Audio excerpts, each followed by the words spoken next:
Yo, what is up guys, and welcome back to another video. This is the 4th daily upload, I believe. We're smashing it, killing it on the daily upload. And so today we're going to be talking about what season 3 needs to have in order for the majority of the community at least to be happy. From what I've known, I've been involved in both the competitive and non-competitive community, and I have decided to make this video after talking with a lot of IRL friends and also a lot of comp friends. So yeah, I will be kind of expressing the community's opinions and also some of my own in this video today. Personally, what made Fortnite really fun for me in the earlier seasons was the LTMs like Floor is Lava or Solid Gold. This would make it so I was really never bored, and if I didn't want to do creative or say solos or squads, I would just be able to do these LTMs with my friends and have fun. This was good because it took away from the state of the game at that point, and let's say it wasn't good, then people could just play the LTM and have fun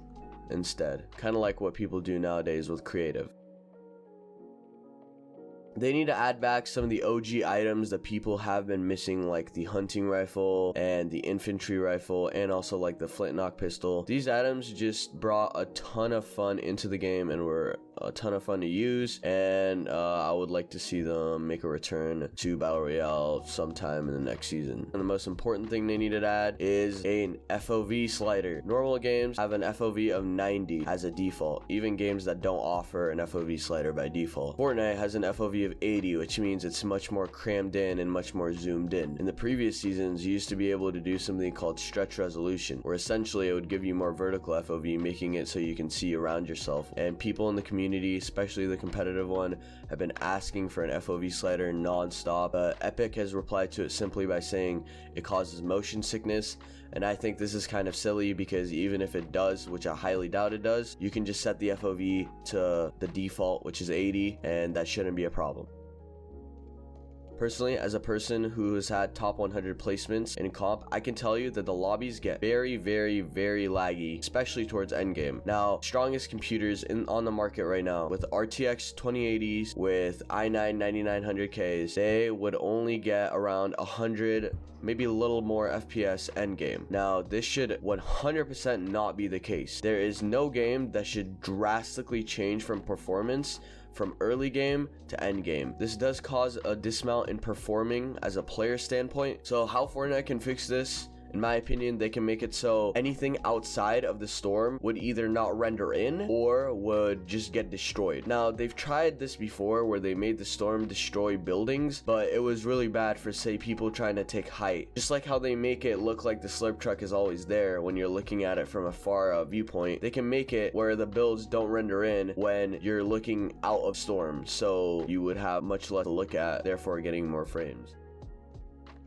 Moving on with the spicy topic of current times, controller and aim assist. So personally, as a mouse and keyboard player, I have experienced how strong aim assist could be at some points. I've even tried playing on controller competitively. I will tell you, it is not easy to switch to a controller, but it does have its benefits. For example, close range linear aim assist is close to aimbot. That is just a fact. And I do not think that controller players need to be nerfed in any way. I do not think aim assist needs to be nerfed. What I think is the keyboard and mouse community is just kind of tired of being underrepresented because we never get any extra settings like a building and editing sense. We never get any adjustments or tweaks to our bloom or our recoil. We have pretty much never gotten any new settings ever since the game started. It's just been plain and simple. Sensitivity, keybinds. I think by kind of giving mouse and keyboard players some more options to tweak with and mess around with, just like how when the new controller settings came out, I think this will satisfy a lot of players and make them not complain about aim assist as much. Also, I feel like if you add a slight aim assist to mouse and keyboard to the point where clips like this won't happen,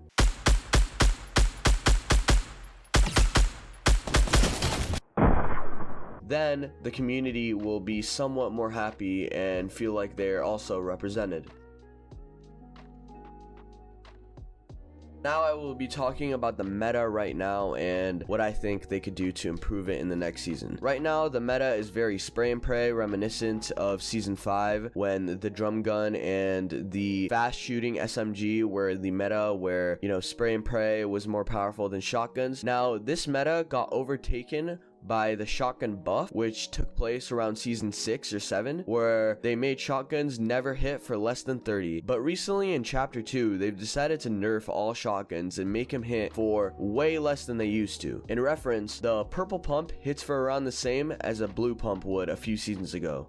In turn, I think fixing this would have to do with, my idea of fixing this is just returning the pump damage to what it was back in season X, and also fixing things like placing a stair above your head and jumping in a box or exploiting through the wall. Fixing things like that will get rid of the whole aim assist argument. They don't have to nerf aim assist, they just have to fix the things that are truly plaguing the community, like exploits and the spray meta. Moving on, the hot topic right now is also mythic weapons, things like the grappler and the scar and the drum gun. Now, I personally do not have a big problem with mythic weapons. I feel like they could be overpowered at times, and that's the point. It's whoever can alpha a location, like let's say Shark, would deserve to get a mythic weapon. I feel like it's a fair concept. And for people saying that the grappler is very overpowered, the grappler offers a very wide range of mobility, but it also has a terrible switching latency, which can easily get you killed in things like the FNCS Invitational. I feel like this kind of balances the fact that the grappler is free mobility, as you can truly die any second if you get caught off guard and try to build, because the latency might mess you up and you might die because of it. Alright guys, thank you for watching this video. I hope you guys enjoyed. Leave anything in the comments that I might have forgotten or skipped over, and as always, I'll see you guys tomorrow.